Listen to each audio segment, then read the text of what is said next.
you play music. Mm-hmm.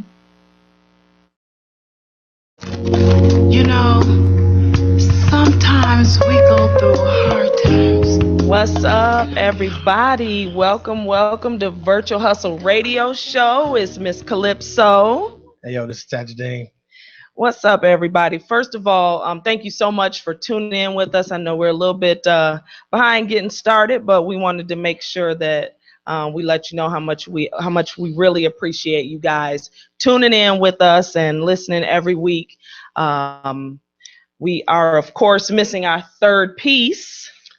Yeah, you know what I'm saying? He had a little issue with the family, you know what I'm saying? A little death in the family, and he down there, you know what I'm saying, with the people. Absolutely. Shout out to Jerome, you know what I'm saying? I don't know where you at, probably Louisiana right now. I think he's in Texas, actually. Yeah, that sounds about right. I think he's coming to Texas.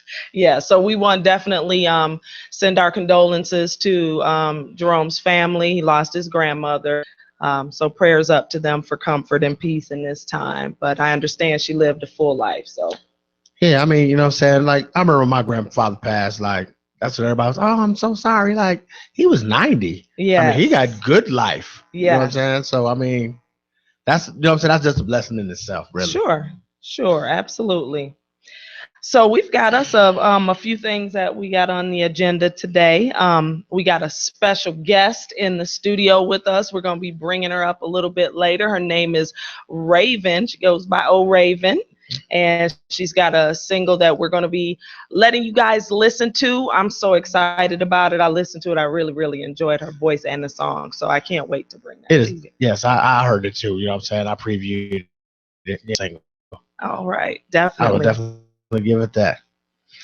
So what else are we going to be discussing today, Ted? Man, this Pokemon Go. Like, let's just start here. Like, what's the craze? Oh my gosh. You know, it's one thing if we have, you know, if this is a game that, you know what I'm saying, our children were playing. Right. Like, we have grown individuals. Mm-hmm. You know what I'm saying? We got people 30-somethings. Oh, yeah. You know what I'm saying? Ain't y'all supposed to be at work or something? Nah, I'm wondering. I'm trying to find Pokemons. What part of the game is that? But we'll definitely talk about that craze. Talking to Ebony and Jet, what's going on with them? Yeah, you know, that is crazy. Like they're like a staple in our neighborhood. I mean, in our community, in our history. Yes, in our history, 71 years strong, and they're going away. They're being sold. So we'll definitely talk a little bit more about them as well.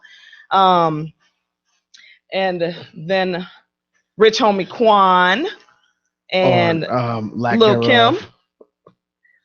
What happened with them? Man, somebody didn't do their homework. That's what happened. Okay. Bottom line.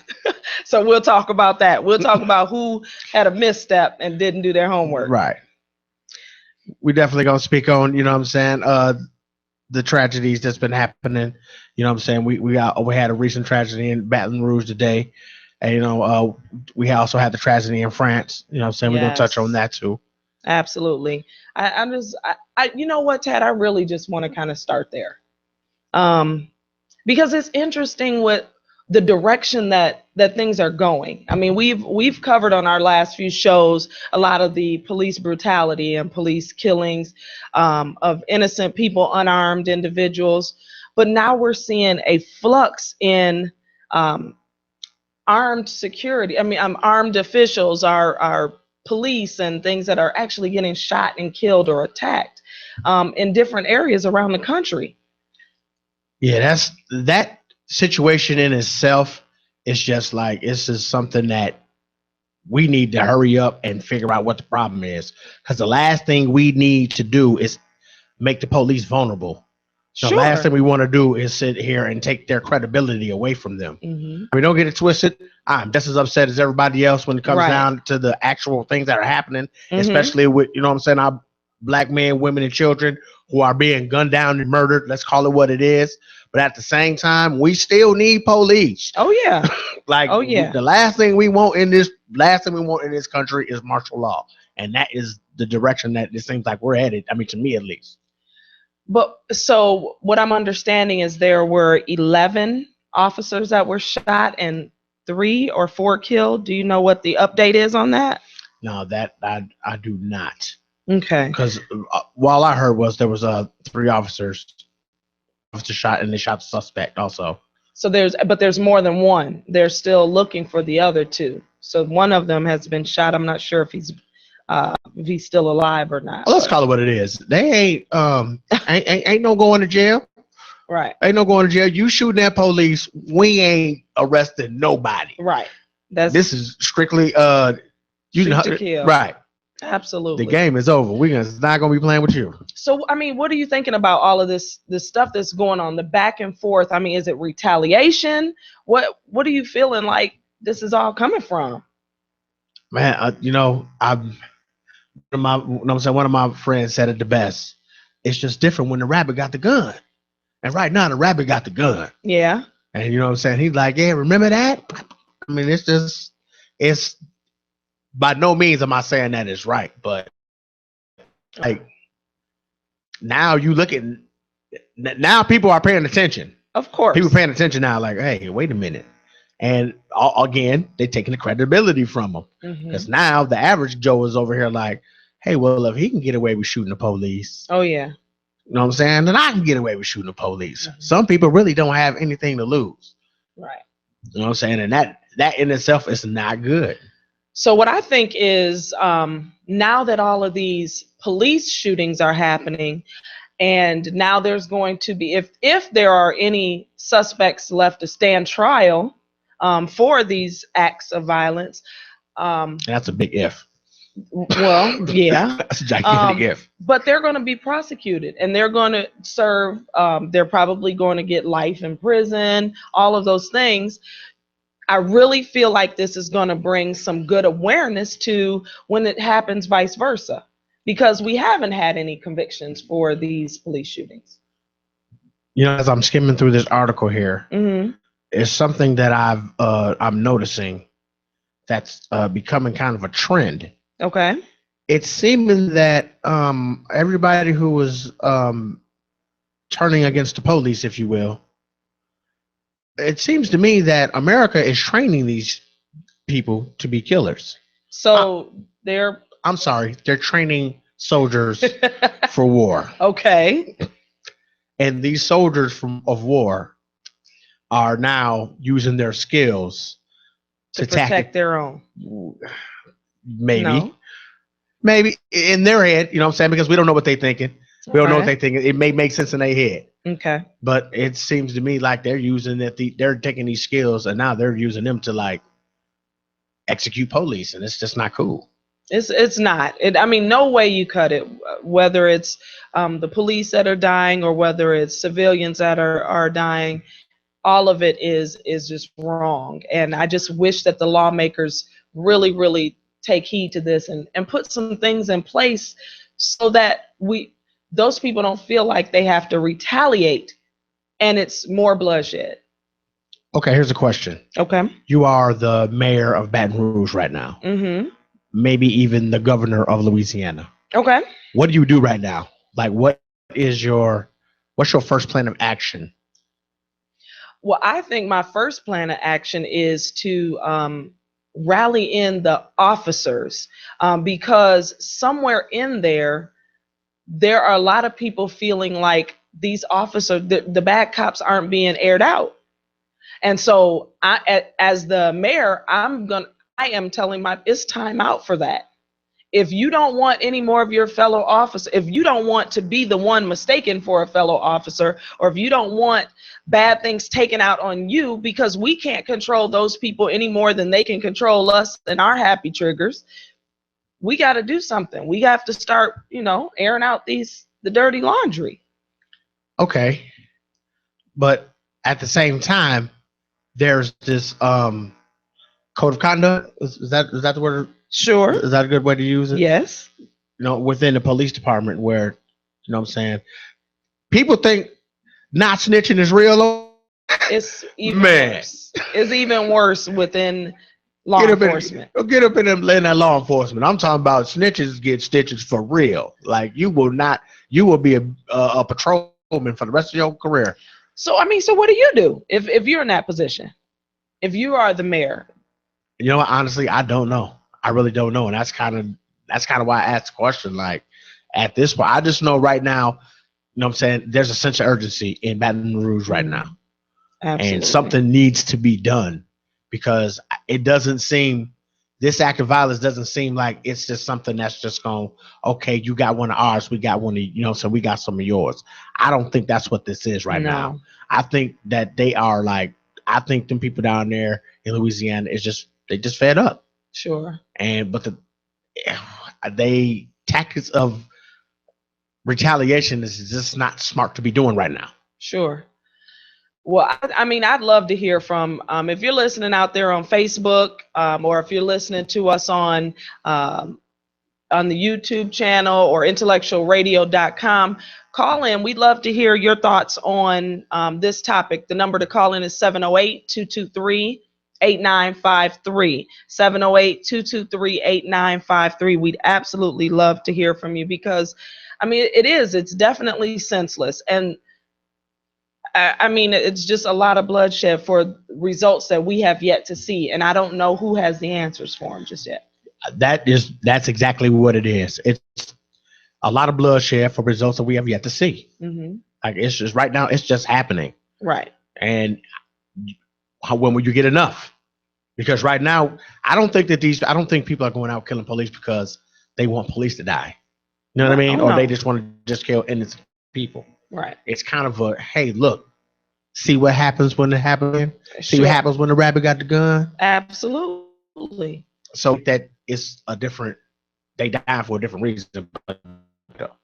You know, one thing that, you know, I was talking to a couple of friends about this situation, and we were really just talking about how when it happens to us, there's no big deal made about the fact that a lot of these people are not criminals.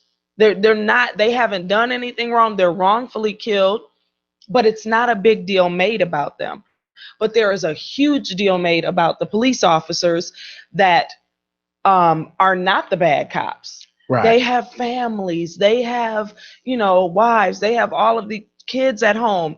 Well, so do the people that they're killing. Real talk. Is one life worth more than the other?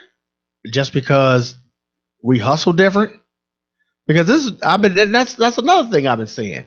Like, I mean, you dying over CDs, over DVDs, over cigarettes. Right. You know what I'm saying? Like, for real?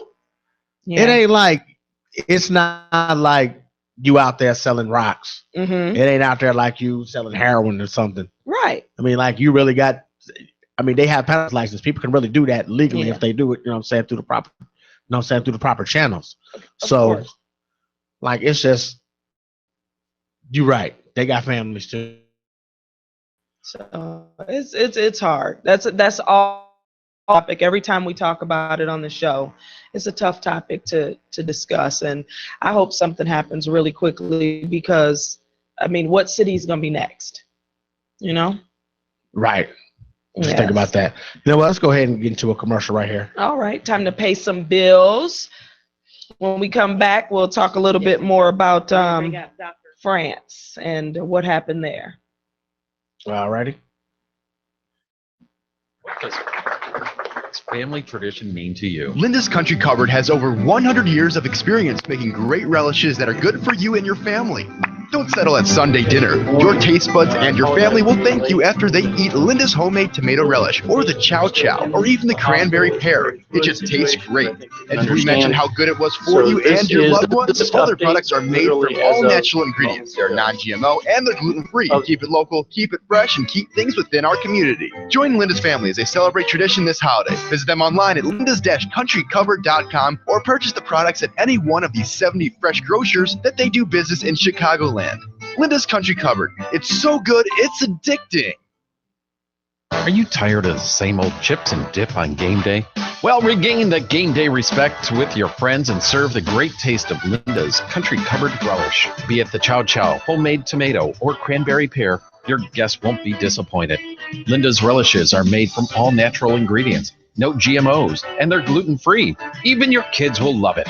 Visit them online at lindas-countrycupboard.com or stop in at one of the 70 fresh food Chicagoland grocers that carry her products. Linda's Country Cupboard Relish. It just tastes better.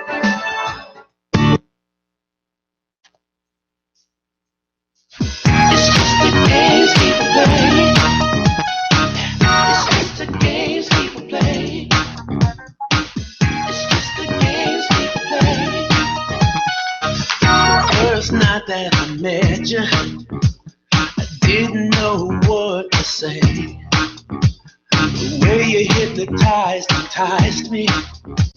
You nearly took my breath away. You had my head spinning like a carousel. I didn't know I had to pay. Paying for a love I've been looking for. I guess there's nothing left to say. Life is nothing but a game. Some things never change.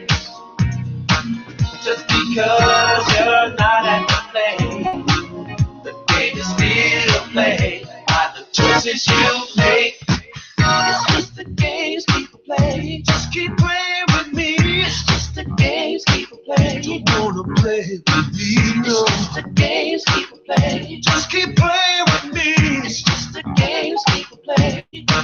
Come on. I try to do the best I can each and every day. All right, everybody. Welcome back to Virtual Hustle Radio Show. Again, this is Miss Calypso. Oh, yo, this is Tajadine. And so we got some good news to talk about. What's that? So what about Miss Sierra and her new husband, Mr. Russell Wilson?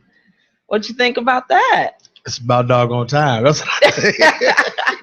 So the big thing, of course, with Sierra and Russell is that they actually waited till their wedding night to consummate their marriage.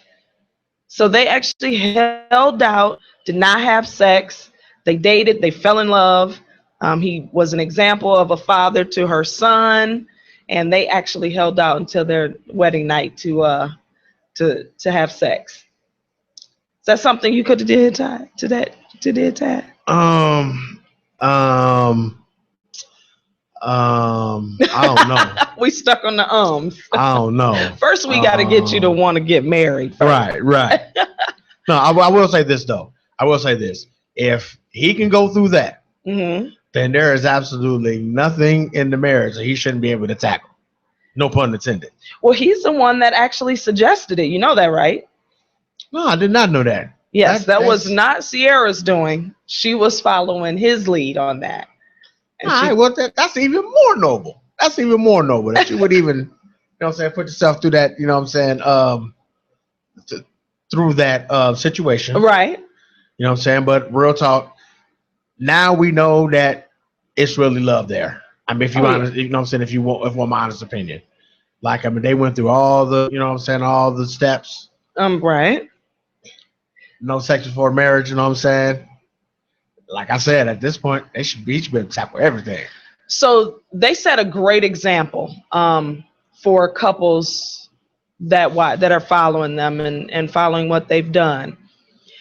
What do you think about this being becoming the norm? What if more couples did that and followed suit with them? Do you think that's possible, or do you think they're a super rarity and that just really doesn't happen a lot?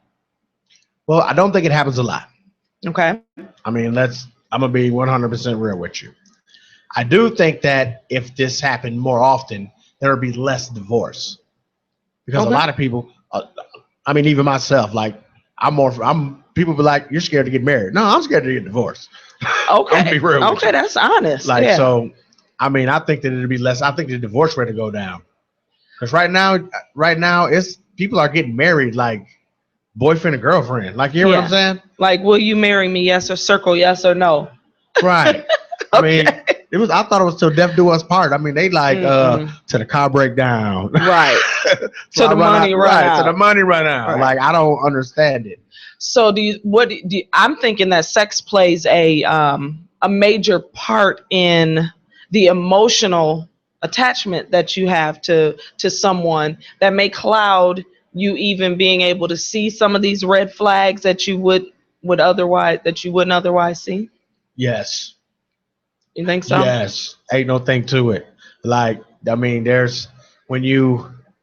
I've been in situations with, like, you know what I'm saying, my homies, and they with their significant others, and we like, man, dog, she doing you wrong, and this, man, but she fine though. Man, but she fire. She right. Right. it's, you know what I'm saying, it's going down. You know what I mean? So you think that's keeping a lot of people together, is that when they may otherwise have not been able to maybe expand on their communication skills with each other or get to know each other on a more spiritual level when you have such a physical connection? Well, yeah, but at the same time, though, when you get when you're to the point where the sex is not, because a lot of people think that the sex is gonna keep you. Right. A lot of people think that that's what it is. Like, you know what I'm saying?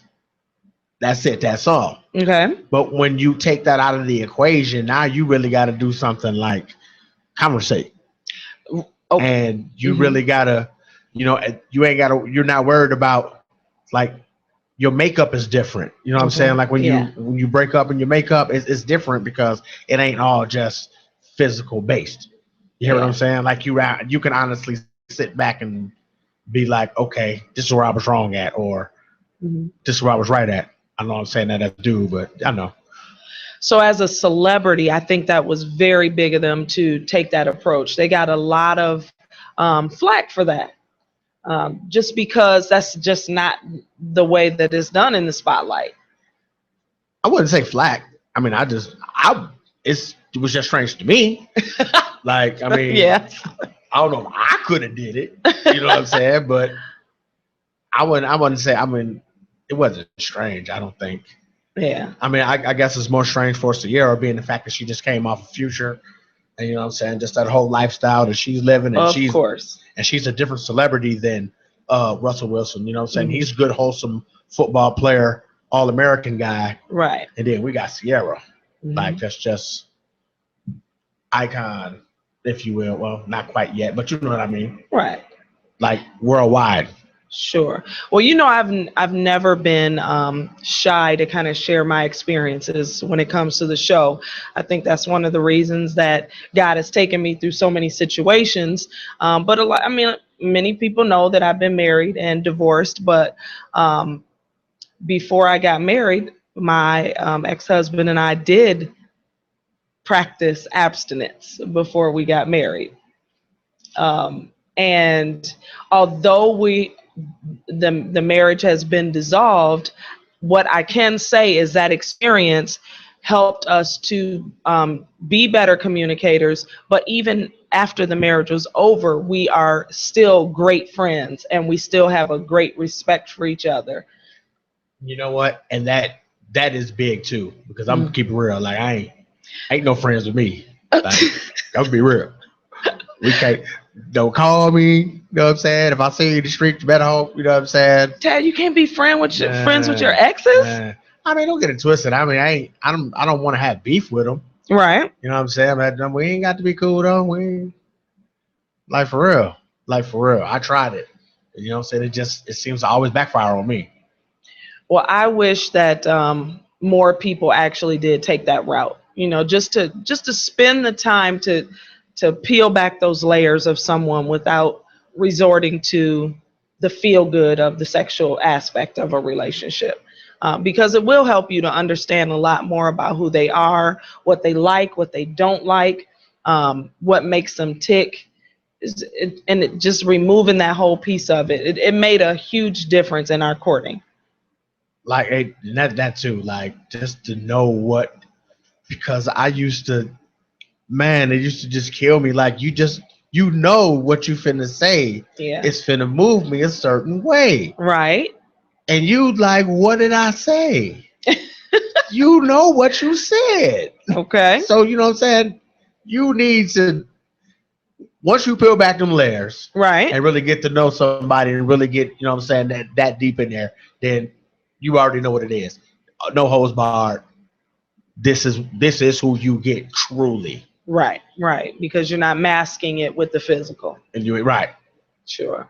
Well, I definitely say big ups to Sierra and Russell for doing that.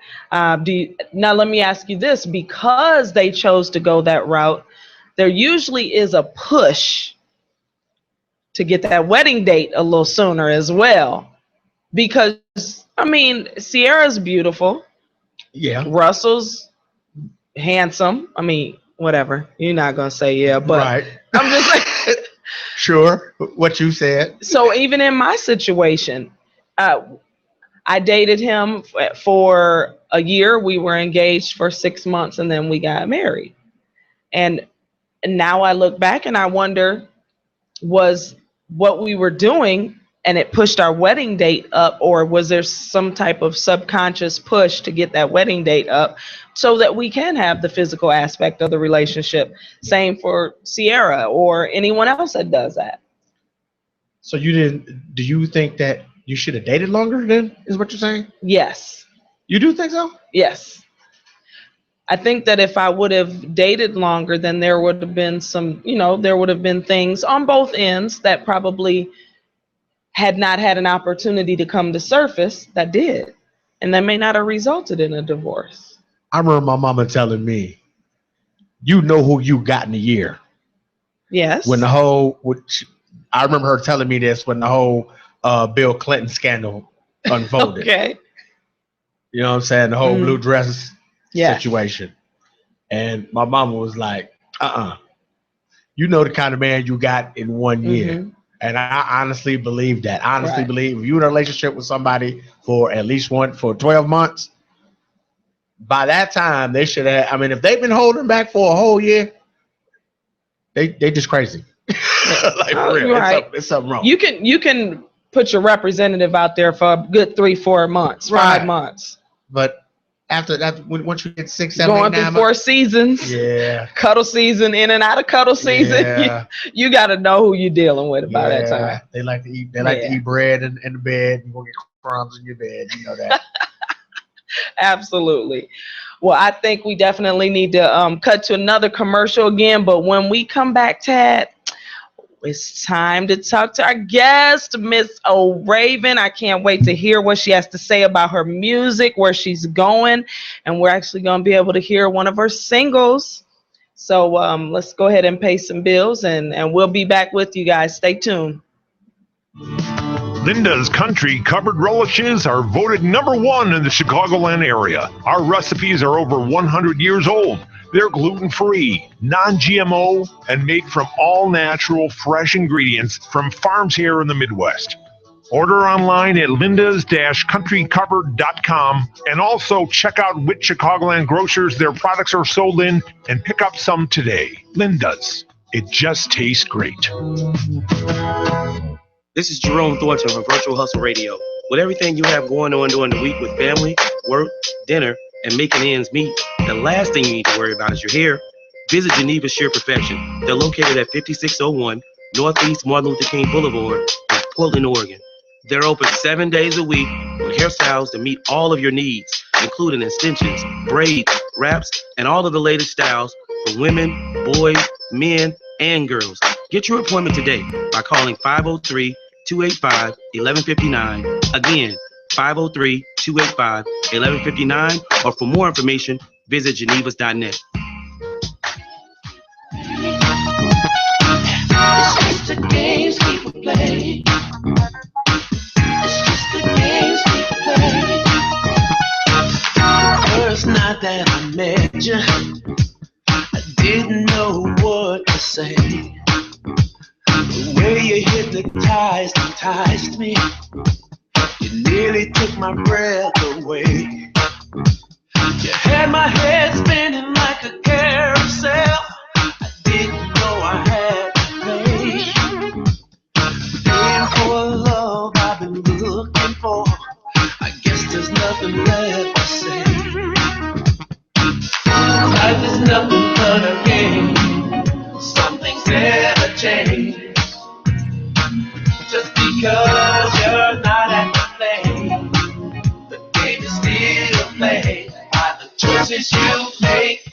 It's just the games people play. Just keep playing. Welcome back, everybody, to Virtual Hustle Radio Show. We have a special guest in the studio. I'm so excited.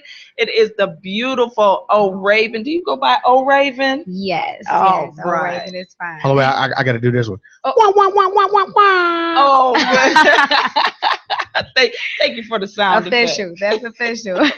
You got to introduce the guest with that sound every time you get on the radio. Absolutely. So, Miss O'Raven, please tell us a little bit about yourself and what you're doing in this music game.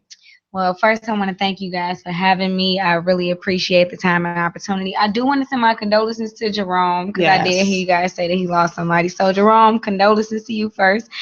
And I am O'Raven. I'm 24 years old. And I've been singing for a long time. Chicago native, been performing my entire life, never let up on this music thing. And right now I'm putting out a project called Girl on the Moon. Okay. And the first single is Be Your, which we brought to you guys today. And I've just been on a constant grind, student, doing music, everything. So I've just been on my grind, like heavy for my entire life. I've been doing this for a long time. Now, did you start in church like a lot of people, or or you just have always just naturally wanted to be a performer? It's crazy because I did not start in church. Okay. But I was always in church, but I never started in a choir. Really? Nope. My mom found out I could sing when I was about 3, singing Mary J. Blige. Oh. And ever since then, I was like, oh, I want to be a doctor and a singer. That was everything, ever since I was a kid. So I just pursued it ever since then. And my mom's a singer as well. So she just supported me and all of that. So, yeah. So tell me about one of probably your most exciting or most memorable moments just in your career so far. It had to be when I was about 13 or 14. Okay. And I performed at the GCI seminar breakfast, the VIP breakfast. Mm-hmm. And, they took me through the back, so I felt like really efficient, right? I was going through the back, and I was with Young Jock, matter of fact. Oh, wow. I was in the elevator, we're just cracking jokes, and I was just thinking, like, wow, am I really here? Mm-hmm. Am I really doing this? And I was able to meet a lot of people, Marion Rubin Studdard, LaToya Luggett, and I was just in awe, and I performed, and they just received me so well, and I just felt like I was on top of the world, so that was, like, the best moment ever. Yes, that's good. That's good. That's a lot of good people to run into. Are you kind of still in connection with any of those that you met just from that time? No, I am not. When I met them around that time, I was doing business with a guy named Bush Lewis. He has passed away, unfortunately. Oh, okay. Sorry. So I don't have any contact with them, but if time and opportunity meets, then we'll definitely be back up. So no problem with that. Sure. So what kind of music do you do? R&B and pop, I would say that's what classifies it, because I'm definitely into the R&B, but I like to venture into pop because I don't want to be in one lane just doing love songs and stuff like that. So I venture off to some hip hop too sometimes, but mainly R&B and pop. Those are what I focus on the most. Hey, how old are you when you were you when you wrote your very first song? Ooh, probably 10. Really? Yeah. Do you remember about what it was? Oh my God. Y'all are gonna laugh. Come on, tell us a little bit about that too. Well, you got to keep in mind that you're 10 years old. Right. So I mean, you better not be talking about nothing way out there. Right. You wouldn't talk about Bentleys and Rollies. No, this is the funniest thing. Like, I wrote a song for my little cousin. Okay. She got a whooping, okay? She was jumping on the bed and broke a dresser, okay? Jumping from the dresser to the bed. And she got a whooping. Okay. And she was crying for 30 minutes. So I'm like, for some reason, I just felt so bad for her.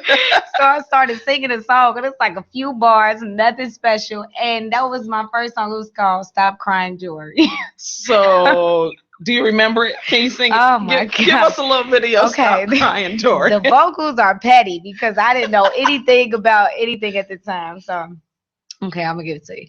It was like, stop crying, Jory. It's going to be okay. I'll take you to a place where you never ever been. Then one day, I will say, I love you, Jory, and nothing can change the way I think of you. That was it. Oh my gosh. That was it.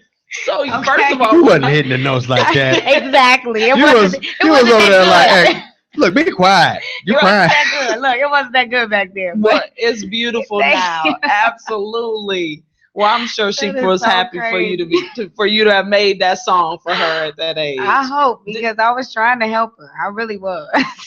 So tell me about where you see yourself going in this industry. What's your grind about right now? Where you headed?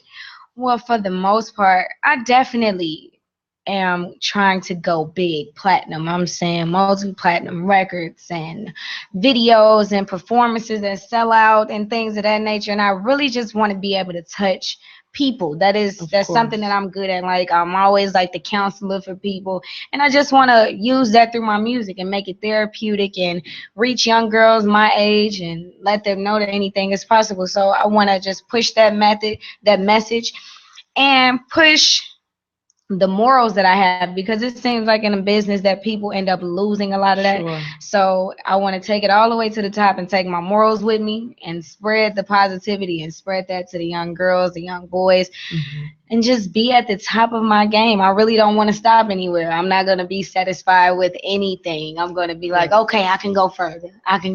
So I'm gonna keep going until I can't go anymore. Yeah, well, I definitely feel the energy, and it's really good to have someone. And I'm just gonna go ahead and say it. You're 24 years old. There are a lot of 24-year-old performers who come and have to have close off sex appeal. You're a beautiful girl, and you don't have to portray that. And it seems like that's the message that you're getting out there. Yes. So I commend you for riding in that direction. Yeah, Chicagoland. Definitely want to go that direction. Yes. Do you have any collaborative projects with any artists that's in this area, in the Chicagoland area? You can find me on Clark. His name is Clark Airlines. He's a rap artist. I'm on his project. I am also will be on Juno's project. His name is Juno The Lost Cause. He's another rapper from here. I haven't done many collabs though. I don't know. You know, in Chicago, you kind of get to it sometimes, and sometimes you don't gel with everybody. So, you know, as an artist, I am selective of kind of who I work with. But you know how that goes. People don't understand that just because you're an artist, like this isn't work. And sometimes you just don't like everybody you work with. Sometimes you just don't like your coworkers. True. Every coworker is not bringing their A game at work. True. So I mean, like, with that being said, like, I feel you. Right. I remember being that 24-year-old artist. Like, yeah, I mean, it's a good look because he's further along, but nah, I'm good. Right. I do support it. Look, all Chicago artists, big ups to whoever doing their thing in Chicago. I buy records, I buy mixtapes from everybody. Good. So I definitely support everything. So do you have like an exclusive producer that you work with? Well, the team of people that I'm working with now, I'm working with Lenny Hooks, I'm working with Sam Spalding, and I'm working with a producer that goes by the name Future, producer named Bruce. DJ L is one of them. He's done some records for Herb and Bibby and a bunch of other Chicago artists. And that's pretty much who I'm working with now. That's kind of like the circle that I'm in right now. Okay. I'm definitely not closed off. Like, I'm definitely going to work with more people. But for the first project, we wanted to kind of keep it in-house and kind of keep it with a certain amount of people so that the sounds can gel together and it just won't be like a bunch of separate songs going on. So that's it right now. So this EP is actually your first project that you're putting out? Technically, yeah. Okay. Yeah. Now, do you have people in the industry that you look up to, that you inspired to be like, or that really influence your music? Yes. Who would that be? Career-wise, Beyonce all day. Of course. She is one of the hardest working women I have ever seen and witnessed in my lifetime, to see, to grow up and see that. And another one, an older music influence, is Etta James. Nice. Like, I love Etta.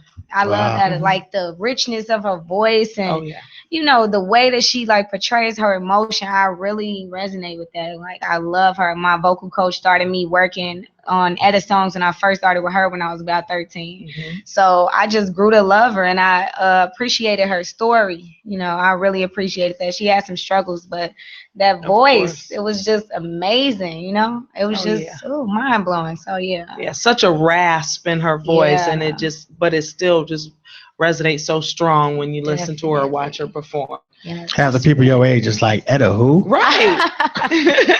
Look, they say I'm an old soul sometime, okay? I can't help it. So you said your vocal coach brought you in with Etta songs. Yes. What's one of your favorite, maybe, that you can give us a little bit on? Because I mean, we love your voice, so we want to hear you throw something out there. Okay, At Last is definitely Okay. That's a good one right there. That's a good one. Go ahead, okay. if you don't mind. Go ahead and give Oh, us no a little problem. At Last. Okay. At last, my love has come along. My lonely days are over, and life is like a song. Oh yeah, at last. Yes. That's one of my faves. She just came in and killed it real quick for all y'all who didn't see or hear that. You know what I mean? And Tad gives the big ups, and I just fall into a zone just- all the time. Thanks, y'all. Thanks. Just want to let y'all know that, you know what I'm saying? Get your game up. Right. Get your vocals up. Right. Because if they're not coming through like that, and you're not in the studio with us, so you can't feel how it just dug into my soul a little bit. Oh man, thanks y'all. Thank you so You're much. welcome. So tell us about your single that we're gonna be listening to. Okay, this is the first single off the Girl on the Moon project. This is called Be Your. It's produced by DJ L. And this, I used one of the samples, the and I. Yes. You know, that's very popular right now with the Running Man. And it's funny because I actually recorded that months before the Running Man trend. Wow. So when the Running Man came out, I was like, oh, they beat me to it. They brought it back, and I wasn't able to bring the song at the same time. So yeah, we were just in the studio thinking about some stuff, and I was like, man, this beat reminds me of the old sample. So we kind of ran with that, and there we are. It's Be Your. Okay. So we're definitely going to listen to it as we go out to the break, but tell everybody out there how they can find you on social media. Okay, guys, on Instagram, I am at @ORaven, on Twitter at @ORavenMusic. All of my SoundCloud and YouTube and Facebook, you can find me at @ORaven. Is it OH Raven? OHRAVEN. All right. So everybody, please, if you're listening to us, go and follow her on all her social media sites. I am excited to see what you have coming on down the pike. We'll definitely be keeping our eye out on you. Tad, anything else you want to ask our guest? Do you have any shows coming up that we can? Well, I don't have any official things lined up, but I will keep you guys posted. I definitely have some stuff coming up next week. So when I seal the deal, you guys will be the first people to know. Please, All right. I'll come visit. I'll come see the show. Absolutely. Yes, I did just have a show with Juno the other day, actually Saturday at the Hawthorne Racetrack. Oh yeah. We did like this music festival there. So yeah, that was on Saturday, and we had a good turnout. So yeah, I will keep y'all posted on the next thing. Wonderful. So before we head into your song, is there anything you want our listeners to know about O-Raven? Any last thoughts? O-Raven is here. I have been working so long, but work is not clearly done, and I am here, and I ain't going nowhere. That's what's up. That's what's up. So we're gonna listen to Be Your. Yay. By Miss O-Raven. Thank you so much for joining us. Thank y'all so much for having me. I appreciate you. Absolutely.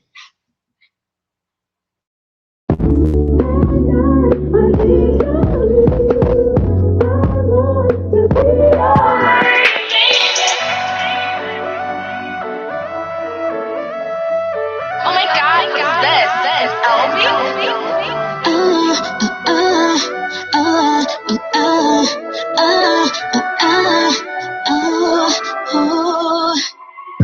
At night I be thinking about you, I want to be your. I just wanna be your. I just wanna be your. I just wanna be your. I just wanna be your baby. At night I'll be thinking about you, I want to be your. I just wanna be your. I just wanna be your. I just wanna be your. I just wanna be your baby. There's nothing that I wouldn't do. To be your everything, be the one that gets you in the mood. Be the one that you choose. With me you can never lose. I'll never give up on you, baby. So just say, baby. Oops, let me fall back, 'cause this ain't what I do. 'Cause I get what I want, and I want you. My bad, something came over. Keep it 100, I'd be a woman, yeah. I'd be a woman if I wanted to. Keep it 100, oh, there's nothing I won't do. At night I'll be thinking about you, I want to be your, I just wanna be your, I just wanna be your, I just wanna be your, I just wanna be your baby. At night I'll be thinking about you, I want to be your, I just wanna be your, I just wanna be your, I just wanna be your, I just wanna be your baby. I wanna be your calm when you get one collect, pull up and blow out the stress. 'Cause I wrote it best. I wanna be your one you think of every day, making sure you're okay. Why would you make me wait? I wanna be, could you say it again? I wanna be, say it again. I wanna be, say it. I wanna be nothing I won't do. Think about you. I wanna be your. I just wanna be you. I just wanna be you. I want to be you. I just wanna be you. I just wanna be yours. At night I'll be thinking about you. I want to be your. I just wanna be your. I just wanna be your. I just wanna be yours. I just wanna be your baby. If I wanted to keep it 100, I'd be a woman. Yeah, I'd be a woman if I wanted to keep it 100. Oh, there's nothing I won't.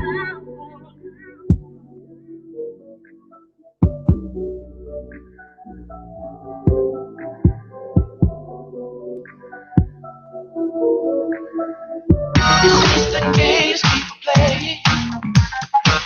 It's just the games people play. It's just the games people play. It's just the games people play. First night that I met you, I didn't know what to say. The way you enticed me. You nearly took my breath away. You had my head spinning like a carousel. I didn't know I had to pay. Paying for a love I've been looking for. I guess there's nothing left to say. Life is nothing but a game. Some things never change. Just because you're not at the game is still played by the choices you make. It's just the games people play. Just keep playing with me. It's just the games people play. Don't wanna play with me, no. It's just the games people play. Just keep playing with me. It's just the games people play. I try to do the best I can each and every day. The more I work, the harder I try. Something always get in the way. She said, keep your eyes on the prize, then you'll make it someday. Yeah, I didn't know I had to pay. I guess there's nothing left to say. Life is nothing but a game. Some things never change. Just because you're not at the game is still play by the choices you make. Life is nothing but a game. Something's never changed. Just because you're not at the play, the game is still played by the choices you make. It's just the games people play. Just keep playing with me. It's just the games people play. Don't wanna play with me. It's just the games people play. Just keep playing with me. It's just the games people play. Come on. It's just the games people play. Just keep playing with me. It's just the games people play. Don't wanna play with me. Welcome back to the show, everybody. Thank you so much for tuning in to Virtual Hustle Radio. This is Calypso. And this is Tajadine, and we're on IntellectualRadio.com. Oh, yes. iHeartRadio. iHeartRadio. You guys be sure to check us out on our YouTube channel. Any of the shows that you missed, you can always catch them on our YouTube channel. It's Virtual Hustle. And for those of you out there that are artists that have music that you want to have listen to, you want to get some spins out there, you can always talk to us about getting your music, your independent music, on our virtualhustlemusic.net website. You can get 100 spins of your music for $35 a month. 100 spins a month for $35. That break down to like 3 spins a day. Yes. Now, I don't know if you're getting your music played anywhere else 3 times a day, but for $35 a month, you just can't beat it. So inbox myself, inbox Tajadine, inbox Jerome Thornton, and let us know about your independent music, because we'd love to have it on our website. All right. So what we got next, Tad? You know what? We're going to go and we're going to talk about one of the oldest publications in African American history, and that is the Ebony Jet magazine. Yes. A staple in all our homes. Oh, yeah. I mean, let me just tell you, when you say staple in our homes, now, coffee table, right? Right. Remote control, the click one. Right. The switch box is my dad called it. Right. And every edition of the Ebony magazine at the top fanned out like a decoration, right? And the jet was right under it. Especially if you had the glass table, you know what I'm saying? You put the jets on the bottom so you can kind of see through. Yeah. Right. You see the big magazines on the top, little magazines on the bottom. And Jet Beauty of the Week was kind of corner was curled down sometime. For a long time, that's all I was reading it for. Beauty of the Week and what was the #1 album? Right. Like, I look in the back. That was it. Yeah. Now, it's not even Ebony and Jet magazine is not only a staple, you know what I'm saying, in our community. It's a staple in our city. Absolutely, Chicago. Because, you know, it was actually formed here, and it was actually built and ran here. Then just about the entire time it was in publication. Yes. So what's like 71 years or something like that? It was founded in 1945. That's a long time. So that is a very long time. So now I think we've come to the point, you know, they just recently sold it. And now it's just to the point, like, what do we do now? What happened? So I think that the problem was that they were having such a hard time with the transition from the print to now everything being so digital. And I think that they weren't keeping up with the sales of the magazine and things like that. And it caused a lot of debt within the company. So selling it was what made the most sense for them. See, I guess my thing is that this is like, once you get your million, the thing about being a star is that once you get 1 million followers and once you get 1 million fans, then for the most part, that's what you have. Right. So my thing is that for this to be such a staple in African American history and African American communities, why could we not keep this publication A, black owned, and B, in circulation to the point where it's not being sold? Do you hear the question I'm asking? Like, well, why? how come it didn't make the digital transition? Because we do everything else digital. I mean, we doing Facebook, we doing Twitter, all our magazines, we're banking online. Like everything else is digital. Well, the thing is, I mean, when's the last time that you actually read a whole, like maybe a Chicago Sun-Times online? Or do you hear about a story through Facebook, through some type of social media? And if you want to know about a specific topic, like these topics we research, we just go and put in that into our search bar. Right. So do we ever just read these publications? So I don't know if it's just those Black magazines or if it's just publications as a whole. You know what? I think it's a little bit of both. I mean, it's hitting us so hard for the simple fact that we only have those few magazines. We only have the Essence and the and the Ebony and the Jets. We don't have Time and Life magazine like the rest of the world. So, but at the same time, Time and Life is hurting too. Right. It's just that, like I said earlier, like they have their following, they have their million people, or they have their people who's going to actually buy it. And plus, like it was the whole, just the feeling of Saturday morning. Well, yes, a lot of times when Saturday came on Saturday, you know what I'm saying? You get that magazine like, oh yeah, the Ebony, the Jet came this week. You know what I mean? Yes. Like Waiting it was just the whole feeling itself. Like you don't get that with the digital. Well, but even in that time, that when we were waiting for that, that was our opportunity to get an insight into what our Black celebrities were doing. Right. And not just the celebrities, but other people around the world, what they were doing, who we could look up to, who we could see what type of great things that are going on in other Black Americans' lives, because those things were all reported in that magazine about businesses and celebrities. But now everything is so at our fingertips with the media, and so with social media, the need is just really not there like it used to be. I'm gonna turn I'm turning 40 in a couple of weeks. Okay. I'll say about 5 or 6 weeks. And one of the things I said is that I want to start like at least 1 or 2 days out the week. You know what I'm saying? Just start dressing like a grown man.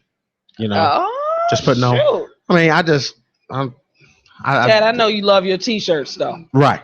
I mean, I like to be comfortable. But I can actually you're a dress up. photographer, so you're behind the scenes, so it's more important to see the beauty of what you're shooting. But at the same time, some of that attire can get me into different situations. Right. Anyway, said that to say this.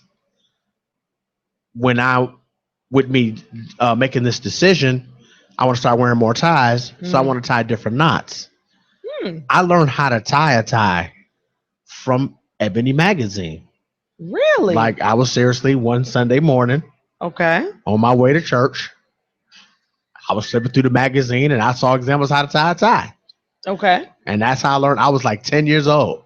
Wow. And I learned how to tie a tie to Ebony magazine. Now I go on YouTube. They show me 15 different ties, 15 different knots. Yep. I mean, from fly knots. Right. Like, how did they even pull this off? So I'm just thinking about that. Like, what would my son nowadays ever learn from a magazine? Because I can't. We used to read all the magazines, right? All the hip hop magazines, all that stuff. I don't even know if I've ever seen my son pick up a magazine or had one available to him to pick up.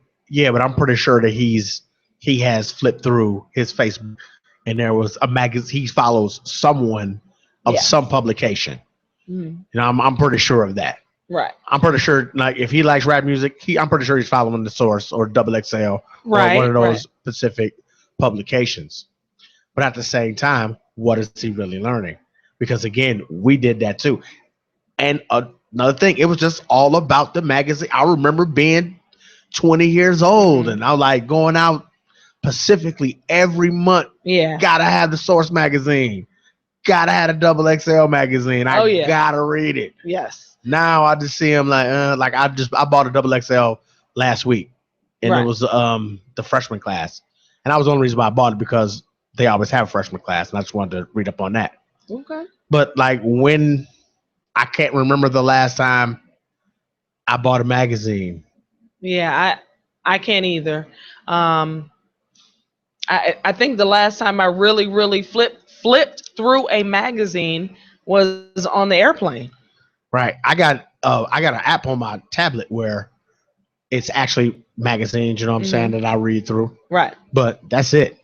That I don't flip like through no physical ones. Sure. Okay. Well, one of the good things about this whole ordeal is that even though they've sold the magazine, they did not sell the photos. They've held on to the photo archives. So they're trying to get $40 million for all of those photo archives. Pay that money. Yes. And I'm only saying that because I'm a photo guy. Yes, of course. So who do we have on the line? We have a caller calling in. Who is this? This is James. Who is this? This is James from Orlando, Florida. Hi, James. How are you? This is Calypso. Yeah, this is James. What's up, man? Man, I'm chilling. You know what? I'm just down here fighting a lot of mosquitoes and clipping my toenails. What's going on? Oh, this dude. Hey, what's up, man? Jerome. Yeah. Jerome, what's going on, hon? How are things down in the dirty South right now for you? Oh, you know what, man? Things are all good. You know what I'm saying? I was really salty because, my Wi-Fi and my 4G LTE is not available down here. You know what I'm saying? So I was able to actually grab somebody else's phone, log in on Facebook, and follow the show. Oh, good. Absolutely. So one of the main things I wanted to add, though, in regards to the Ebony magazine and Jet and Johnson publication, is this. And it's pretty much the same thing as One Bank, Seaway Bank, and all the rest of these African American institutions that we talk about every week. I don't think at this point in time that this People magazine go out of business. No, absolutely not. They would not go out of business. I don't think that you see Newsweek go out of business. You know, these prestigious publications or news publications or media outlets that are pretty much not ran by us or supported by us. They're actually getting their support from their own people. You know what I mean? And pretty much their publications are worldwide renowned. Now let's flip it back to Ebony and Jet and Johnson publications. Mm-hmm. I really felt that we as people let them down in a certain way because they couldn't receive the type of support to maintain a profitable business model. And I also feel at the same time that they let us down as well because they never really evolved into the 20th century. They were stuck in the 80s. They kept the magazine format when everybody else, I wouldn't say abandoned it, but they actually went to the social media and really and truly they kind of like lost their profit share when they weren't communicating with their consumers, which is something that we were begging to do. I remember, I got my first style lesson. I seen my first beautiful woman.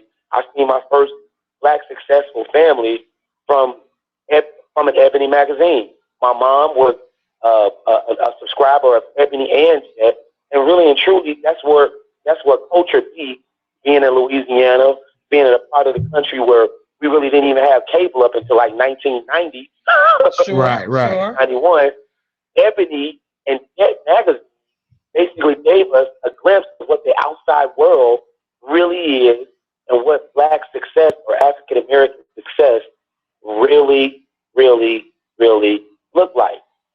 And I mean, on all levels too. I mean, it wasn't just celebrities. It wasn't just music artists. I mean, they were showing us doctors and they were showing us lawyers and they were showing us scientists and politicians who was really, you know what I'm saying, who were doing something other than like struggling.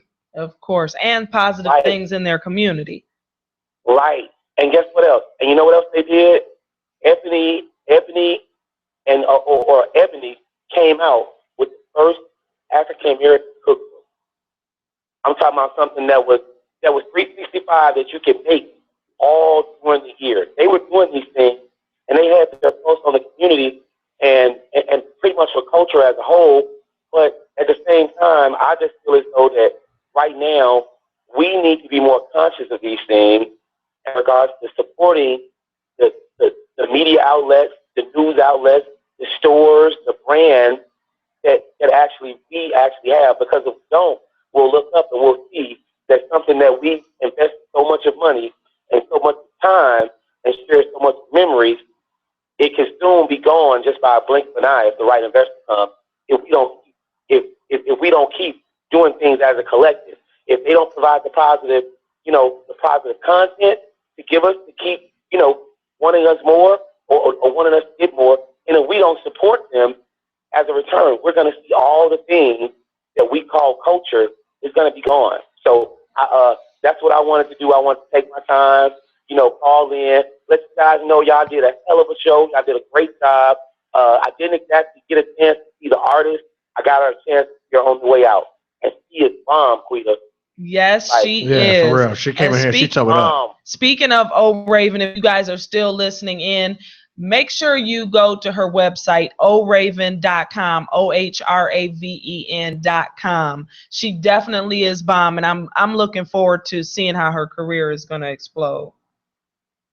Fantastic. I'm definitely looking forward to her career, and I'm also looking forward to Virtual Hustle. One last thing, I'm not going to talk about y'all because I know you all got to get back to the subject. One last thing I really, really want to touch on is this. Two things in regards to last week, okay? We've seen the actual funeral for the actual gentleman in Minnesota, Mayor Stanley, continue to grieve privately, and may he rest in peace. And also the gentleman in Baton Rouge. We've seen the funeral, and there's been some other things that came out of Baton Rouge today. But one of the main things that I wanted to focus on is the concentration of people saying, you know what, at this point in time, we're going to take away our dollars until we see justice. But what I want to inform everybody is that right now, we need to not take away our dollars for justice. We need to take away or invest in our own businesses for us. Because guess what? I don't know if you all know, but, there's only so many things. Or how big can Walmart get? Or how big can Wells Fargo get? Or how big can Chase Bank get? Or how big can the Nike brand get? You know what I mean? We have to start investing in our own institutions, our own products, our own businesses, not because we're trying to prove a point to someone else, just because this is what we need to do. We spend our own money every single week, and really and truly, the only thing that we get out of it is a better design, in regards to something that's going to help us spend more money. Oh, this looks great. You know what? Mike just came out with his new shoe. I'm not hating on Michael Jordan, but this is just an example. Michael Jordan just came out with his new shoe. We're going to go spend now $350 instead of investing in somebody like, say, for instance, let's just say, for instance, Dame Dash when he had Pokemon.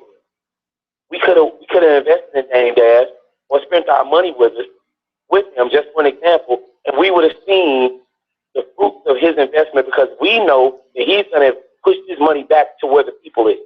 So that's the only thing I really wanted to say, just to tell everybody, you know what, even when this stuff dies down, we still need to spend, I would say, 50% of our money within our own community. So, absolutely. That's what's good. And that's definitely the next thing we wanted to talk about is that particular topic and reinvesting our monies into our own and to grow our own. Yeah, stop stealing our topics, dude. Why you all long-winded on the phone? Right. I can't be on the phone. I can't be on the phone all night. Okay, I bought probably about 2 gallons of Dax. Okay, I'm gonna have some Dax for my family. But I wanted to put the word out because right now there's real cool movement in Bastrop, Louisiana. There's real cool movement right here in Elgin, Illinois. And please believe it, there's a real cool movement in Aurora, Illinois. People are waking up and they're saying, you know what, look, we're tired of spending our money, of putting our money into something that never pays us back. Sure. Right. We're tired of that. I'm not exactly sure if you all know, one bank is the largest African-American owned bank. When Killer Mike came on the radio and he blasted everybody and he said, you know what, we'll pull our dollars out. A bank in Atlanta got $8 1,000 new accounts just that day. But this is only the beginning. I'm letting you all know now. You heard it here first on Virtual Hustle Radio. The reason why I always say that we need to use knowledge and wisdom in all of our decisions is because one day we're going to be at the lead. We're going to be leading the country. If we can't make knowledgeable, wise decisions now, when we're actually leading, however we get there, how are we going to lead the country and the nation then? How are we going to lead the world then? And I think someone needs to come out, the President Barack Obama, and tell people and be able to lead people and say, look, the next time someone makes a decision to try to assault or kill another police, you know what? You need to be out of the game. Where are the leaders at now when we really, really need them? Have you all heard from anybody at this point in time speaking about what's happening in Baton Rouge? Oh, no, absolutely I haven't not. either. I haven't heard of any of the leaders speaking out. President Obama actually said something about what was going on in Baton Rouge, but yeah, but he kind of has to say something.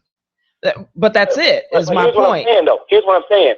We are not, basically, the African American community shouldn't have to depend on President Barack Obama to come down and say something when this is something that's going on from a state or local level. We need to see people. The Black Lives Matter movement, their name is being painted all over this. Right. It's retaliation. Where are these people at now? Why aren't they stepping up now and saying, you know what, no, this is not what it's supposed to be? Yes. Right. Well, that's one thing I love about the platform that we have, that we're able to share topics like this, share our opinions, create awareness to these topics that, and give our voices a chance to be heard about something this detrimental to our community and to our people. And so, I hear the passion in your voice. Of course, Tad and I share the same thing. But I love the fact that we have this platform to be able to be, even if it's a small voice, our voice is growing. So I want to make sure that we continue to be able to do that. Because guess what, Peter? Guess what? Callisto, guess what, texting on the scene? It's somebody that's out there. I can guarantee you, it's somebody that's out there that takes this information with the police being killed and the Black Lives Matter and all of this protest, and they turn it upside down and say, you know what, look, I told you they were vigilantes. I told you they weren't anything. I told you they were a terrorist group. Where are these people at? Why aren't they coming out and saying, hey, this is not what we're about. Stop the killing. Stop it now. Right. Like, for real, somebody got to say something. To me, they losing cool points. Sure. Well, we want to definitely hear from, our audience, anybody that's listening on IntellectualRadio.com or anybody that's watching us on Facebook Live. Give us a call here at the studio. We want to hear from you, 708-223-8953. Jerome, we thank you so much for your input and everything that you're doing, even from afar, with you, having to be with your family during this time. Absolutely. But hey, you know what? I got to say one more thing. I got to give a big shout out to my homegirl, Geneva Coleman. You know what I'm saying? Hey, I seen her today at the park. Forest versus Elm, West Fest versus Elm Fest today. We didn't get the W that we needed, but I seen Geneva. We grown up as kids. I hugged her sister and I shook her hand. She was like, Jerome, what's up with that? Geneva, sweetheart, if you listen, just know I love you the same. It's all good. So, hey, man, thanks for y'all taking the time out with me today. I really do appreciate you all holding the fort down. Y'all did a great job. And, man, I'm going to go ahead and bring me another daiquiri and get prepared. Please have my family in your prayers, Jordan family, the Van family, and everybody else, the Chambers family, and everybody else that was involved in regards to my grandmother. My grandmother passed away on Tuesday, and we're actually burying her tomorrow. So y'all keep us on the prayers, okay? We absolutely will, Jerome. Tell your family we love them as if they're our own, and you take care. Indeed. Already. All right, now. Y'all have a great evening. All right, you too. All right, man. Stay up. Bye-bye. All right, bye-bye. So is the black dollar real? Well, hold that thought.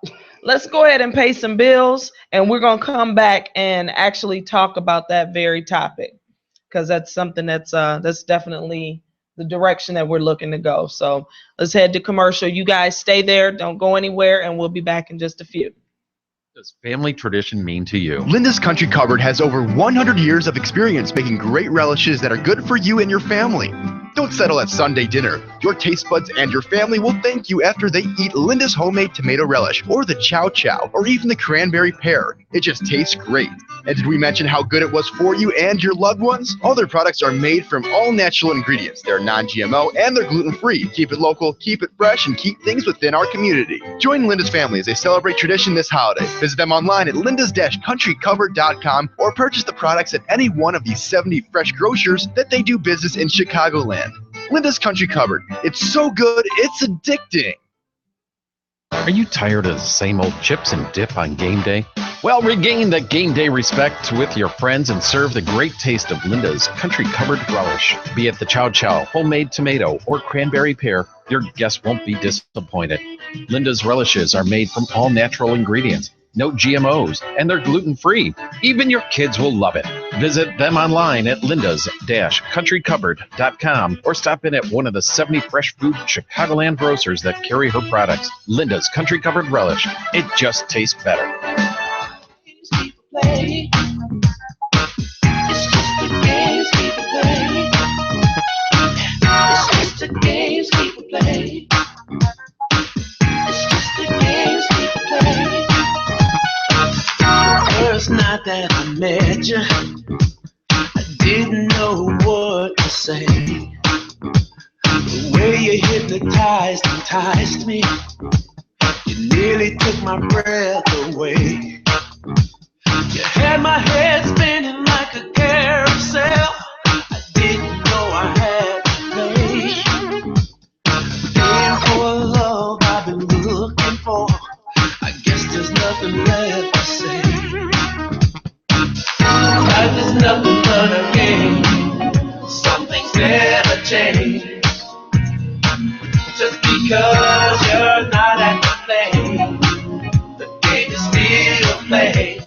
The choices you make, it's just the games people play. Just keep playing with me. It's just the games people play. Don't wanna play with me, no. It's just the games people play. Welcome back to the show. We're back live on Facebook Live, Virtual Hustle Radio Show, and IntellectualRadio.com, iHeartRadio broadcast. I'm Calypso. Yeah, this is name. You know what it is. Of course. We ain't went nowhere. So we talked a little bit with Jerome, and I'm glad he got a chance to call in because I know he's really passionate about a lot of things. But one thing he touched on was us, trying to use our monies and buy our economic independence. What does that mean to you when you hear someone talk about that? It means a lot because urban support is important. I mean, very. There's no way every other race, every other culture, everyone else sustains themselves within themselves. Mm-hmm. I mean, I'm saying Mexicans shop with Mexicans, Arabs shop with Arabs, white people shop with white people, and here we go shopping with everybody. We shopping with everybody else. Right. But I mean, it's a lot. It's got a lot to do with all of us. It's got a lot to do with us as business owners and us as consumers. Sure. Us as consumers, we always want the hookup. We always want the plug. Hey, homie, you know what I'm saying? Want come and give you this instead of what you really asked for. Of course. And as business owners, I mean, a lot of our businesses are not up to par. Oh, and yeah. Mine included. I'm not finna sit here and and exclude myself. I'm not 100% on my business either. Okay. So I mean that in itself is just problematic. But at the same time, I believe that we can save ourselves. I do believe that if we keep if we buy things that are black owned mm-hmm. and we work with the black dollar, that we can sustain our own money, just as Anyone else? Any other culture? Sure. Now, one of the things I think is huge is the fact that a lot of times Black business owners are faced with the challenge of getting the capital to be able to invest into their businesses to make them top notch. Whereas maybe other cultures, other, backgrounds have an easier time. It's more accepted to be able to get these monies that they need to, make their business look presentable and hire the right staff and, the right professionally trained staff and all of that. And it's not always just hiring your mom and your sister and your brother just because it's a family owned business, but you're actually having the capital to invest in the right employees to make your business run properly. Yes, that is a very good point. Because, a lot of people just, when just us as Black folks getting these type of businesses, once we get that little bitty capital, there is no money left over for anything else. No. So we got to bring our son in, and we got to bring our wife in, and we got to bring our brothers in. Like, hey, look, we need to make this a family business because it's just more economical at the particular moment in time.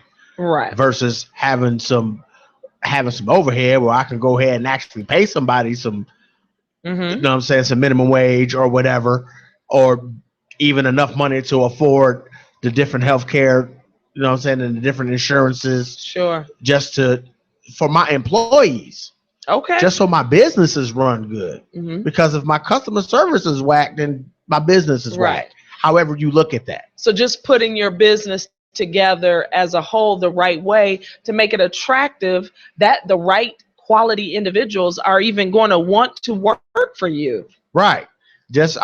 Even that, like you go and you looking for jobs and you'll walk into a particular, I will walk into a particular business and I'll assess the situation like, no, I don't think this place I want to work. Right. Black owned or not, it might be everything up my alley, but I might go in here and I might assess the situation. It just might not be what it is. Right. Now, Jerome touched on it a little bit. He talked about the Citizens Trust Bank in Atlanta that got 8,000 applications for people over a 5-day period to start banking with that Black-owned bank. First of all, let me give a big shout out to Killer Mike. Yes. Because Killer Mike really kind of spearheaded that. Yes. And his goal was to put $800 million back into the Black banks. And he got 8,000 people to fill out applications. Right. Now, all 8,000 they didn't just open up 8,000 accounts. But at the same time, they had a better chance of getting an account at that bank than at Chase. Oh, yeah. Absolutely. Now that's huge too, because so many of us are afraid to even put our money in banks. There's so much mattress money in the African American community. What? It's ridiculous. The brown paper bag. Yes. The shoe box. Yes. Hiding in the back of the flat screens. You can't really hide money in the bed anymore. But right. My grandma used to keep it in the fish stick box. No, in the freezer. No way. The fish stick box. It'd be bread in that jump for real. But just the opportunity to even know what these banks, what the name of these banks are. This is one of the things.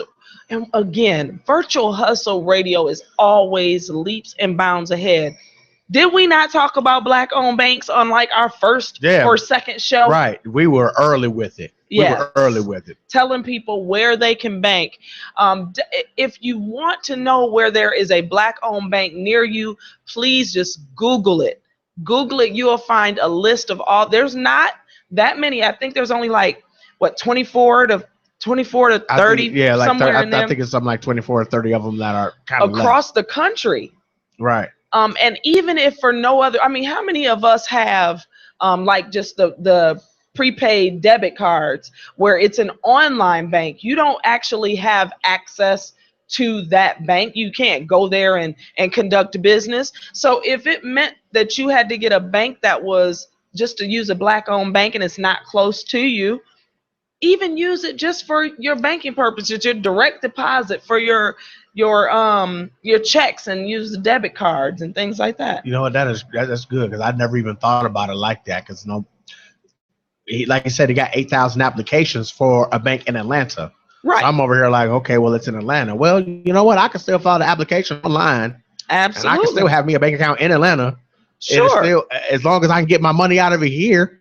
Mm-hmm. I mean, like, what's the problem? So, with that being said, you know what?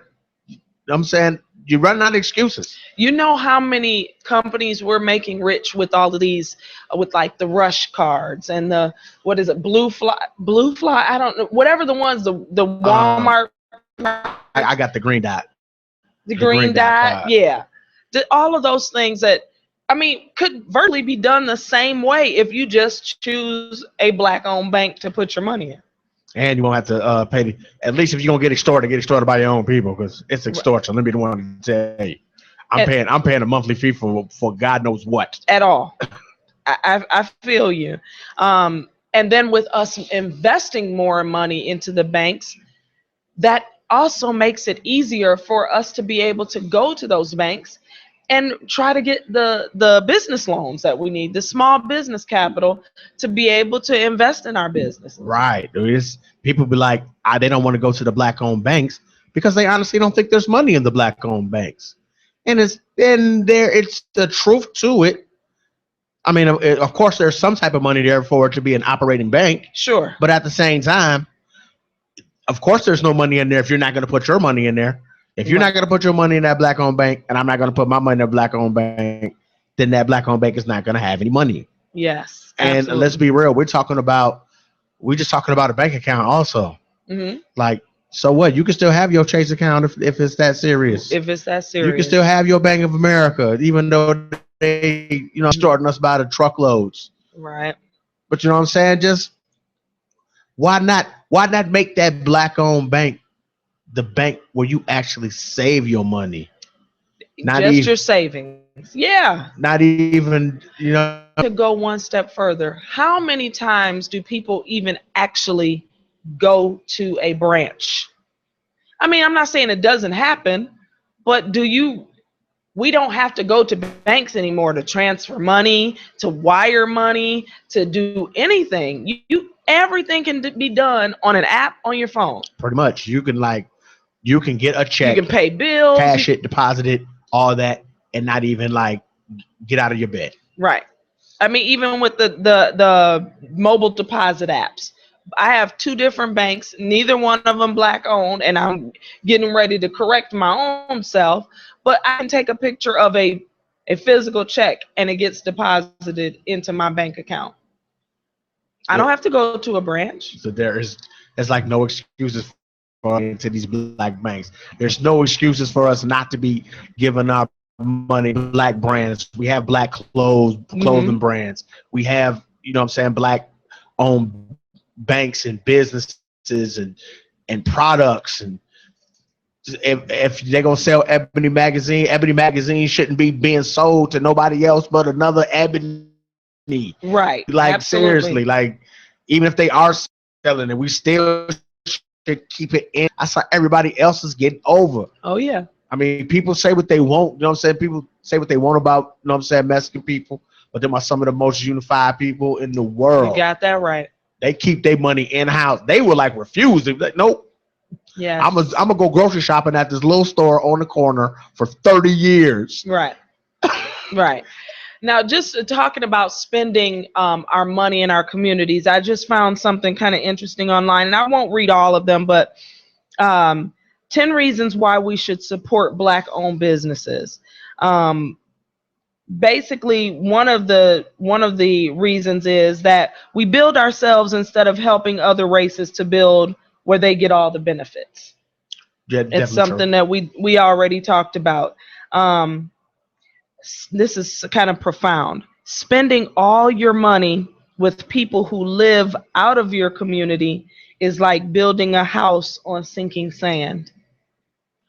That is profound. Like, just that thought alone, wow. Like, if you're making your money and you're spending it somewhere else, you're not creating a solid foundation for your own people. That's cute. That's kind of huge. There ain't no counter to it. That is very huge. Absolutely. Black-owned businesses cannot succeed without the help of the Black population. Again, Well, that's what we're talking about. The race who does not build is always controlled by those who do. Yep. Is Michael Jordan. No, know what? Let me stop it. I ain't finna call Michael Jordan out there like that. It ain't his fault that everybody went crazy over his shoes. Right. You know what I'm saying? And Michael Jordan is his own individual. That's him. Right. But at the same time, right now, I can control half my city with a pair of mics. You're right. You're right. Absolutely. Like seriously, I can auction off a pair of Jordans right now and send the whole world into a frenzy. Exactly. And I touched on this a little bit last week as well. Most people in the Black community who spend their money with the big white chain stores usually go to the little Black-owned businesses when they need help. Oh, as far as like you spending all your money in Walmart, but now that I need a sponsor, I'm gonna go to Mama Lou's. Yep. You know what I'm saying? Yeah. That happens quite often. It happens way more often than it's supposed to. So give our listeners just a little bit of a strategy on how to just start that process, whether it's mentally, physically. What would you say to them? What would I say? I mean, what I would say is, first of all, when you're walking in the stores and you're buying something, y'all buying whatever y'all buying, whether it be food, water, beer, blunt sheets, whatever. Ask who's the owner. Did you say blunt sheets? Yeah, I said blunt sheets. You know what I'm saying? Ask who's the owner. I don't even know what. I don't. Okay, whatever. Yeah, right. I'm a lame when it comes to that. I'm just. It's a tobacco product. How about we say I mean, I didn't say I didn't know what a blunt was. I just think I don't know what a blunt. I wouldn't even know what to look for. Well, they sell them behind the counter and they $1 a piece or $2 or whatever. Okay. But you know what I'm saying? Like seriously, someone just opened up a store like in the neighborhood. I know I said this last week, where someone opened up a store in the neighborhood where I kind of grew up in, and it was just an abandoned computer store for years. Now they finally got a store in there. Okay. I mean, I know it's Black owned. I go there, I buy something. That's all. I buy water. The water's too much. I still buy it. Okay. Why? Because they Black owned, they just starting, they need the support. So that I'll come do that. And I think that's what, if you just do that, if you just go to the store, that Black owned store, and just buy your milk from there, just buy your, you know what, this is where I get my lottery tickets. It's just the smallest thing. Sure. It's what's helping them. Oh, absolutely. And that's what I mentioned too in our last week's show. If we think about all those little things that we go by, if all those things were bought from a Black-owned business, that means that business has to now start upping their inventory, right? Because more of us are frequenting their establishment. Or if it's a restaurant, now they actually are making more money because now their demand is higher. As far as the restaurants go, though, like real talk, what? Get y'all weight up. Like, get y'all weight up for real. I'm not, you know what I'm saying? I'm not finna say no names to protect the innocent and the guilty, but I'm tired of going in the, you know what I'm saying, Black-owned restaurants, and they just not right. Well, a Black-owned restaurant does not have to be a soul food restaurant. It does not have to be a chicken shack. And that's what we see. Why can't there be a Black-owned? And I'm not saying that there's not any somewhere, but we just don't see them enough. But why can't we have an upscale, great menu restaurant where there's private dining and all of those areas like that you see? I mean, I think there's plenty of them.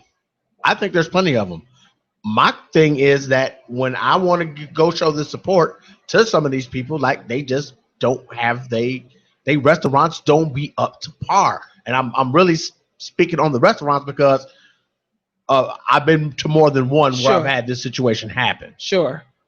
And, you know, and I understand everything that we were talking about earlier as far as like better employees and having that actual capital to make things happen to get better products. I understand all that. But at the same time, though, y'all need to get your weight up. Well, if you are listening to the show right now, or you're watching us on Facebook or watching our IntellectualRadio.com, give us a call at 708-223-8953. Let us know if you have a good Black-owned business in your area.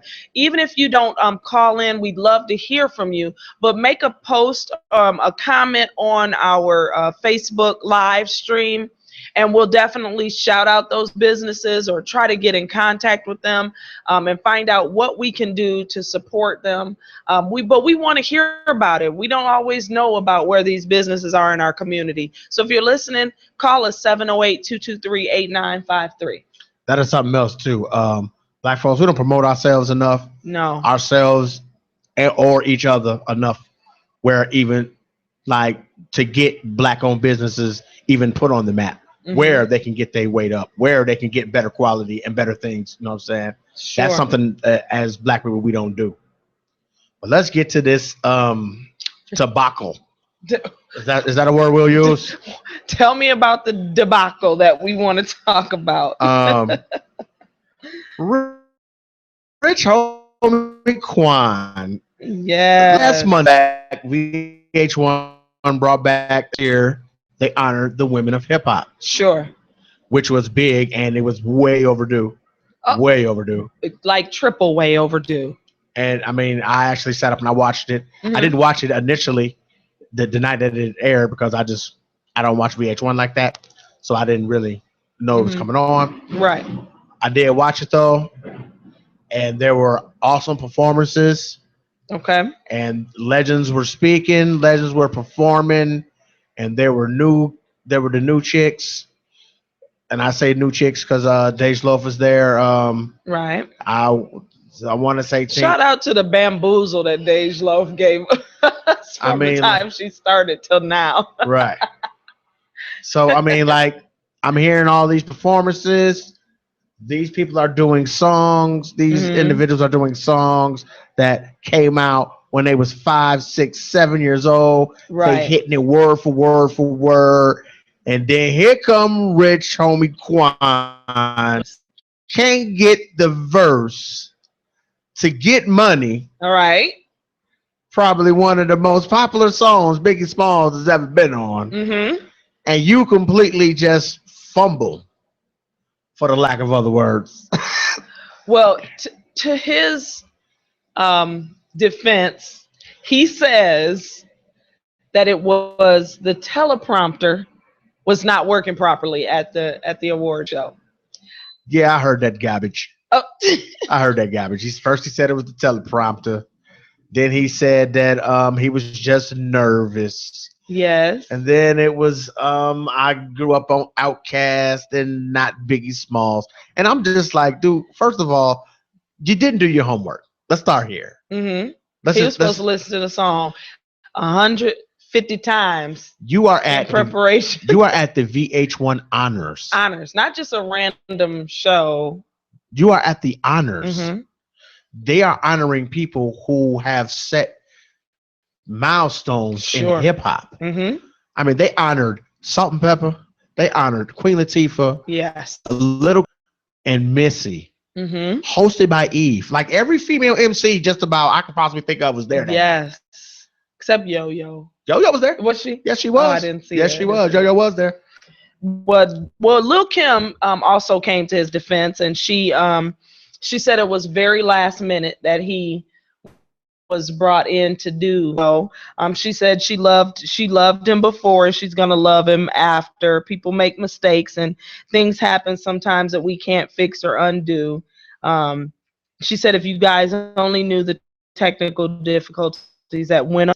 I would like to thank my friend Rich Homie Quan for coming through for me at the last minute. It's all love. I ain't buying it at wholesale. So I mean, you have a wonderful publicist. So at the end of the day, you have a wonderful publicist. Okay. I mean, you know what I'm saying? That was a great statement. I mean, I feel you. saying. But first of all, Lil' Kim, you bogus for not having Joey Badass on there anyway. Okay. For the simple fact that he from Brooklyn. Okay, exactly. So you know what I'm saying? Like that was supposed to be that was what you were supposed to do. And he also mentioned something like he also said that, and I quote, Rich Homie Quan not knowing the verse to get money is the problem with hip hop right now.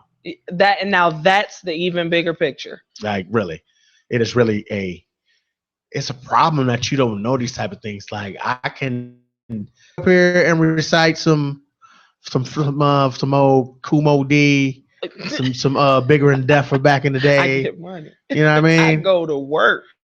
Right. Some Big Daddy Kane. Yes. Well, I mean, not like I used to, but there's no way that I can be that there's an award show or there's some type of public performance that I get up and I have to perform for that I just can't go in here and just knock it out the park. Sure. Like I wouldn't even agree to it. I just wouldn't have. Well, I mean, that has to say a lot about where hip hop has come, because back then there were true lyricists. Now everybody has a beat and a hook, and nobody has to really dig deep for these lyrics. So that's not something that's in them, is to even spit this many lyrics for.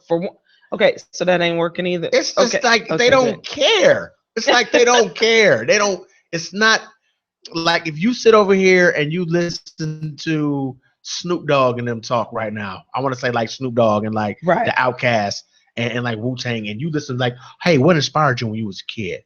All they gonna say is Isley Brothers and George Clinton and Ohio players, because they did their research. They took time to pay homage to the people before them. You got these people sampling their music now. Oh yeah. Well, this is why I sampled it, because I have an appreciation for these songs. Right. It's these new cats don't even care. You messed up the verse to arguably the best rapper ever. Right. I hear you. I mean, of course it's an argument, but still. Sure. He's in the conversation. You messed that dude rhyme up. You just didn't go mess up LL Cool J. I mean, no, wait. That's how we gonna do it, LL now? Sorry, my bad. I don't disrespect LL, but you know what I mean. Right. You messed up Biggie's verses. Right, I hear you. And that is a problem with hip hop. That means that y'all not like you're not doing your research. Y'all not paying homage. And they're not bumping to that music. Right. What is your old school? It kills me that Soulja Boy says old school to him is get rich or die trying, 50 cents. Right. Like, come on, man. As Whoopi Goldberg said on The View, 50 cent. Yeah, with 2 D's. Right. Speaking of, man, that dude got he got his show out, and I'm not a 50 supporter at all, but it's a good show. He has awesome writers. It's in season 3 Power. Yeah, I haven't. I think I've watched a couple episodes of Power. Do you watch Empire? I do, but I'm not gonna say that I'm as impressed with it as I was in the very beginning when Empire came out. Just think, if you can get it's on cable TV, so just understand that type of It's Empire like times 10. Okay, I'm. You got stars. If you got stars, you know what I'm saying, you can on demand it. Yes. You know what I'm saying? I saw something. I saw a documentary today that was kind of depressing, if you will. What's that? 30 for 30 ESPN had a documentary called Doc and Daryl. Okay. I don't know. For everybody who watches baseball, it was about Dwight Gooden and Darryl Strawberry, who both played for the New York Mets in 1986. And of course, you know what I'm saying, they more known for their they off antics than their on field antics. And it was just to see the players that they were going to be and seeing the players that they, you know what I'm saying, became, and then seeing their careers just crash like that. It was just kind of like depressing. Oh. But it was good though.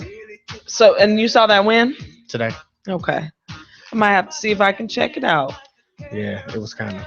So any last words you got to say? I know the show is coming to an end. I definitely hate this part of the show, but we had a good show. Anything else you want our audience to know? Any last thoughts? Man, spend your money with your people.